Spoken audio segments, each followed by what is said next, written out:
सभी दर्शकों का मेरे खास प्रोग्राम लोकसभा चुनाव 2019। जी हां, उत्तर प्रदेश में कांग्रेस के लिए कहीं ना कहीं राहत की खबर आई, क्योंकि कांग्रेस अध्यक्ष राहुल गांधी ने उस बात का ऐलान किया जिस बात का इंतजार कांग्रेस के कार्यकर्ता और कांग्रेस के वरिष्ठ नेता बहुत सालों से कर रहे थे। जी हां, प्रियंका गांधी को पूर्वांचल का प्रभारी बनाया गया है, महासचिव बनाया गया है उन्हें कांग्रेस की तरफ से। और ऐसे में कांग्रेस कार्यकर्ताओं में जश्न का माहौल, वरिष्ठ नेताओं में जश्न का माहौल, लेकिन जो अन्य विरोधी दल हैं, खासकर बीजेपी, उसके कहीं ना कहीं होश फाख्ता हो गए। हालांकि बीजेपी का साफ साफ कहना है कि राहुल गांधी डर गए हैं, उनकी राजनीति समाप्ति की कगार पर है, इसीलिए उन्होंने प्रियंका गांधी के नाम का पत्ता खेला है। तो वहीं सपा बसपा भी कहीं ना कहीं उनका भी गठबंधन अब हिचकोले मारने लगा है। तो इसी बीच प्रियंका गांधी को लेकर पूर्वांचल का गणित अब कहीं ना कहीं और ज्यादा जोर पकड़ रहा है। अब पूर्वांचल पर जोर दे रही तो आपको बता दूं, लगभग 28 सीटें पूर्वांचल से आती हैं और 2014 में पूर्वांचल से बीजेपी ने लगभग 25 सीटें जीती थी। और ऐसे में पूर्वांचल की जिम्मेदारी प्रियंका को देने के पीछे एक अहम वजह यह भी सामने आ रही है, ब्राह्मण वोट बैंक, क्योंकि साल 2014 में ब्राह्मण वोट बैंक बीजेपी के खाते में गया था और 2009 में बसपा के खाते में गया था। इसके अलावा बता दूं आपको, सबसे अहम जानकारी, हटकर जानकारी है कि पूर्वांचल से लगभग 8 प्रधानमंत्री मिले हैं देश को। तो ऐसे में बहुत सी कहीं ना कहीं सियासी मायने प्रियंका गांधी को लेकर सामने आ रहे हैं। और फिलहाल कांग्रेस अब मजबूती की कगार पर उत्तर प्रदेश में नजर आ सकती है, क्योंकि 2014 में कांग्रेस के जिस तरह से वहां पर सांसद बने, वो कहीं ना कहीं बता रहा था कि कांग्रेस अब बहुत बुरी स्थिति में आ गई। महज 6%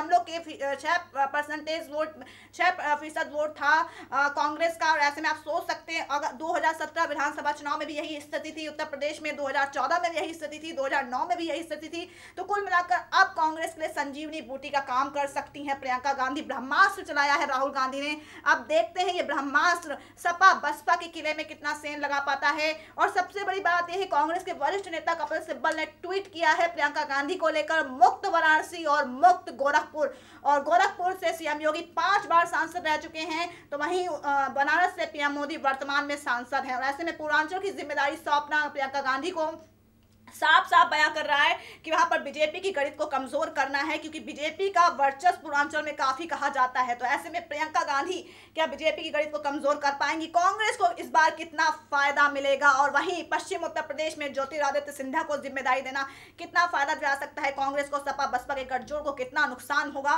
और अब कांग्रेस के ब्रह्मास्त्र पर कौन सी मिसाइल छोड़ेगी बीजेपी? इन सभी सवालों का जवाब देंगे एडिटोरियल हेड एडविन अमन सर। आपका बहुत स्वागत है।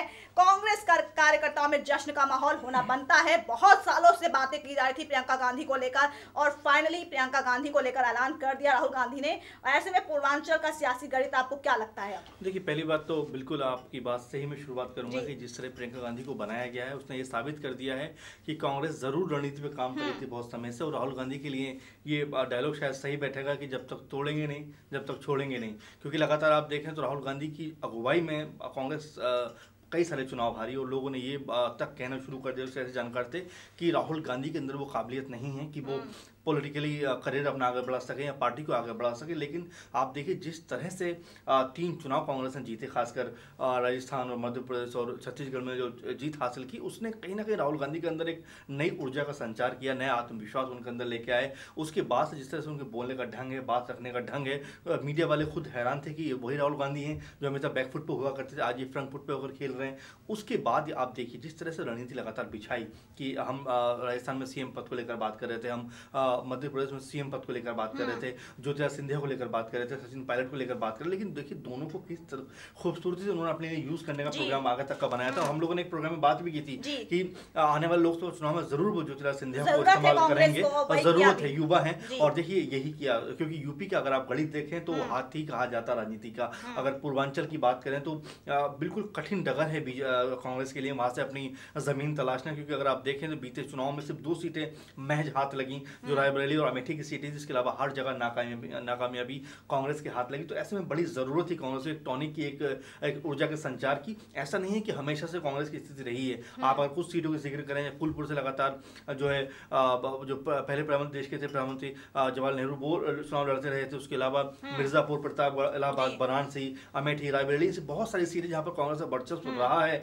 लेकिन हाँ, इन कुछ दिनों से या इस कुछ दौर से लगातार वहां से कांग्रेस को मुंह की खानी पड़ रही थी। ऐसे में जरूरी था कि क्या काट लाई जाए बीजेपी के लिए। और मेरे ख्याल में प्रियंका गांधी को हम पिछले प्रोग्राम में डिस्कस भी कर रहे थे कि ये क्या समय की जरूरत है, क्या समय की मांग नहीं है कि प्रियंका गांधी को चुनाव में लाया जाए। और देखिए उनके अंदर काबिलियत है। लोग तो जिस तरह आप मीडिया को लगातार सुन रहे होंगे, जो मीडिया जिसको कहा जाता है कि वो गोदी मीडिया हो गई है, वो भी कहीं ना कहीं पूरे दिन प्रियंका गांधी को लेकर खबरें कर रही थी, प्रियंका गांधी को लेकर प्रोग्राम कर, यानी कि उनके अंदर भविष्य तलाशता है देश जरूर कि वो एक बहुत कामयाब या बहुत काबिल एक आने वाले दिनों की राजनीतिक जो पारी खेलने वाली है, खेलने जा रही हैं। तो ये जरूर है कि कांग्रेस को ऊर्जा का संचार मिलेगा, लेकिन अब सीटों की जो स्थिति है उसके बारे में पुख्ता नहीं कह सकते कि कितना फायदा मिलेगा। लेकिन हाँ, जो कांग्रेस का आत्मविश्वास जो डबाडोल हो गया था वो कहीं ना कहीं जरूर ठिकाने पाएगा। प्रियंका गांधी के नाम की संजीवनी कांग्रेस के लिए जीर्णोद्धार का द्वार खोल सकती है इस बार उत्तर प्रदेश में लोकसभा चुनाव के मद्देनजर। और इस बार थोड़ा सा आकलन आपको बताती हूँ कि 2014 में क्या थी गणित कांग्रेस के लिए।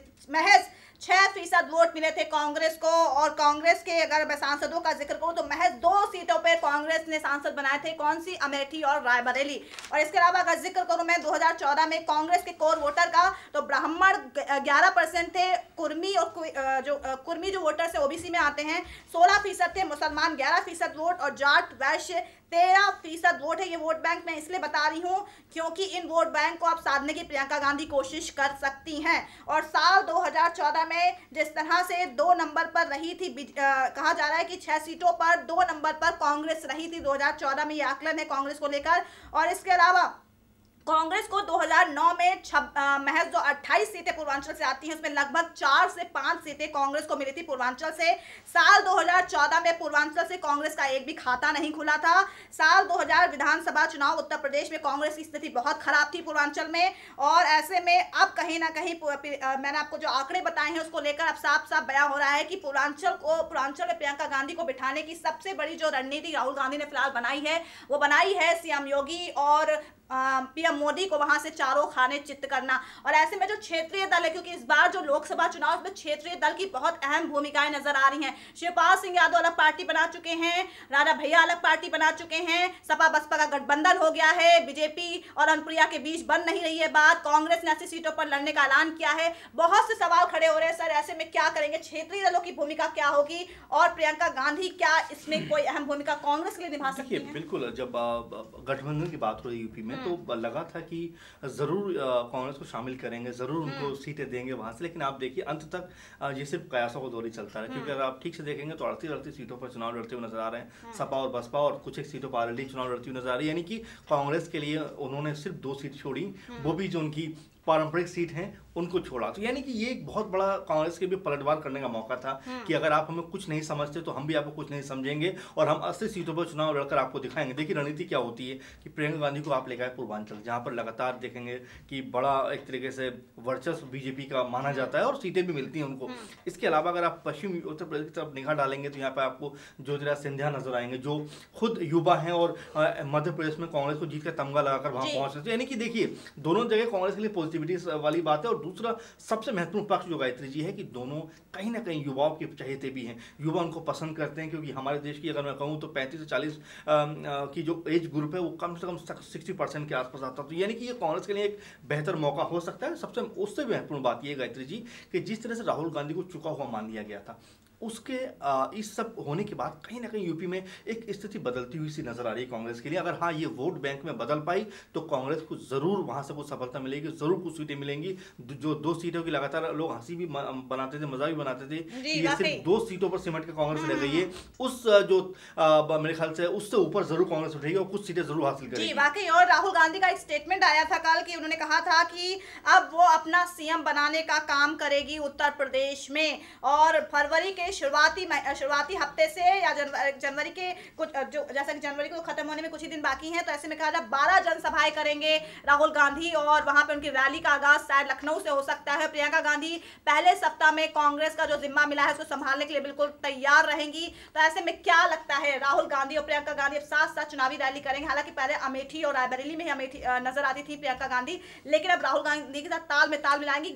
पूर्वांचल की गणित को किस तरह से बिठाएंगी प्रियंका गांधी, जो कि वहां पर बहुत मुश्किल है बीजेपी के होते हुए। बिल्कुल 26-27 सीटें वहां से आती हैं लगभग, और आंकड़ा है कि बीजेपी के पक्ष में 24-25 सीटें रही हैं वहां से, और फिलहाल भी हैं। और साथ में बिल्कुल, और साथ में जिस तरह से हमने देखा कि विधानसभा चुनाव में भी अच्छी खासी सीट वहां से हासिल की। लेकिन देखिए गायत्री जी, ये 2014 का चुनाव नहीं है, फिर मैं ये बात कहूंगा, क्योंकि देखिए अब बहुत सारी चीजें बदल गई हैं। यही गोरखपुर था, यही फूलपुर था, जहां से हम नहीं मान सकते थे कि बीजेपी वहां से हार सकती। जिस तरह घेराबंदी की गई उसने बीजेपी को कहीं ना कहीं सीटें हरवाई, और ये भी मैसेज दिया कि कुछ भी हो सकता है, अगर गोरखपुर हारा जा सकता है तो कुछ भी हो सकता है, संभावना है। रही बात आप जिस तरह से गणित बिठाने की बात करें गायत्री जी, तो शिवपाल और राजा भैया जैसे लोग अभी इस ताक में जरूर होंगे।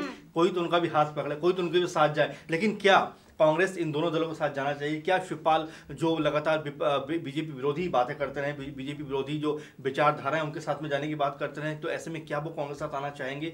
क्या उनका जो जमीनी संगठन इतना मजबूत है कि कांग्रेस और वो मिलकर वहां से कुछ सीटें निकाल सके? अभी बहुत सारा गणित पे बातें होना बाकी है, लेकिन हाँ कहीं ना कहीं एक संजीवनी मैं कहूँगा जरूर कांग्रेस जो कार्यकर्ता जो उनका जो एक आत्मविश्वास जो डावाडोल था, उसको जरूर इससे मनोबल उनका बढ़ा होगा। जी, मनोबल तो बढ़ा होगा। और ऐसे में कपिल सिब्बल के ट्वीट पर भी जरा बात कर लेते हैं। उन्होंने कहा है मुक्त गोरखपुर और मुक्त वाराणसी। क्या मतलब है कि वाराणसी या गोरखपुर किसी एक सीट से चुनाव लड़ सकती है प्रियंका गांधी, जबकि उनकी रायबरेली की सीट पक्की मानी जा रही है? हाँ बिल्कुल, मैं भी पहले प्रोग्राम हम लोग ये बात कर भी रहे थे कि सोनिया गांधी इस तरह से मना कर रही है इस बार चुनाव लड़ने के लिए, राजनीति में हिस्सा लेने के लिए इस बार की, तो ये हो सकता है कि जरूर प्रियंका गांधी वहां से चुनाव लड़े। लेकिन हाँ, ये कहना कुछ ना कुछ इशारे जरूर कर रहा है कोई ना कोई कांग्रेस में जो रणनीति इस तरह की है कि वो इन 2 सीटों पर चुनाव लड़ेंगी, क्या वो रायबरेली के इस बार जो पारंपरिक सीट है वहां से चुनाव नहीं लड़ेंगी? तो हो भी सकता है ऐसा देखने को मिले। लेकिन हाँ, मैं बस यही कहना चाहता हूँ कि कांग्रेस जिसको हम लोग चुका हुआ मान चुके थे यूपी में, वो कहीं ना कहीं निकल कर सामने आ रही है। और बीजेपी के लिए नई मुश्किलें पैदा इसलिए हो गई हैं कि सपा और बसपा ने तो वैसे ही नाक में दम कर रखा था, साथ में अब प्रियंका गांधी का सामने आना कहीं ना कहीं बीजेपी के लिए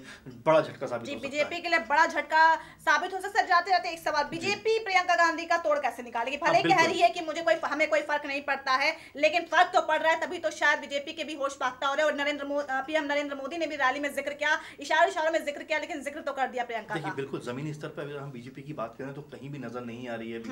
अब जरूर बंद कमरों में मीटिंग का दौर चल रहा होगा, बंद कमरों में जरूर ये बातें लगातार चल रही होंगी कि भाई किसको लाया जाए, किसको हटाया जाए। ये दिखाना कुछ और होता है, बट दिखता कुछ और है। देखिए अभी अगर प्रियंका गांधी सामने आई तो जरूर ये बीजेपी के लिए करारा झटका हो सकता है। लेकिन हाँ, अगर ये उनका आना इम्पैक्ट क्रिएट करता है तो आने वाले 2022 के जो चुनाव की बात हम लोग कर रहे हैं, क्या उसमें वो सीएम कैंडिडेट होंगी? क्या वो यूपी में एक बार फिर नया सीएम चेहरा मिलेगा यूपी कांग्रेस तरफ से? तो ये बहुत सारे सवाल है। लेकिन हाँ, फिलहाल लोकसभा चुनाव की बात करें तो जरूर बीजेपी के लिए बड़ा झटका है। जी, बीजेपी के लिए जरूर करारा झटका है। लेकिन पूर्वांचल की गणित में जिस तरह से यहाँ पे जातीय समीकरण सामने आते हैं, उसको बीजेपी बहुत अच्छे से साधने में पीछे नहीं रहती है। और हमको पता है कि अमित शाह किस तरह से जातीय समीकरण साधते हैं, तो ऐसे में हमें जातीय समीकरण भी कहीं ना कहीं वहां पे वोटों का करने में हमेशा ही कामयाब रहे हैं। अब देखना होगा प्रियंका गांधी इन जातीय समीकरण को कांग्रेस के पक्ष में करने में कितनी कामयाब होती हैं, और जो वहां पे अन्य क्षेत्रीय दल है उनको लेकर किस तरह से प्रियंका गांधी रणनीति बनाती हैं कांग्रेस के लिए। फिलहाल मुकाबला बहुत दिलचस्प हो गया है उत्तर प्रदेश में, और प्रियंका गांधी का जो मास्टर स्ट्रोक राहुल गांधी ने खेला है,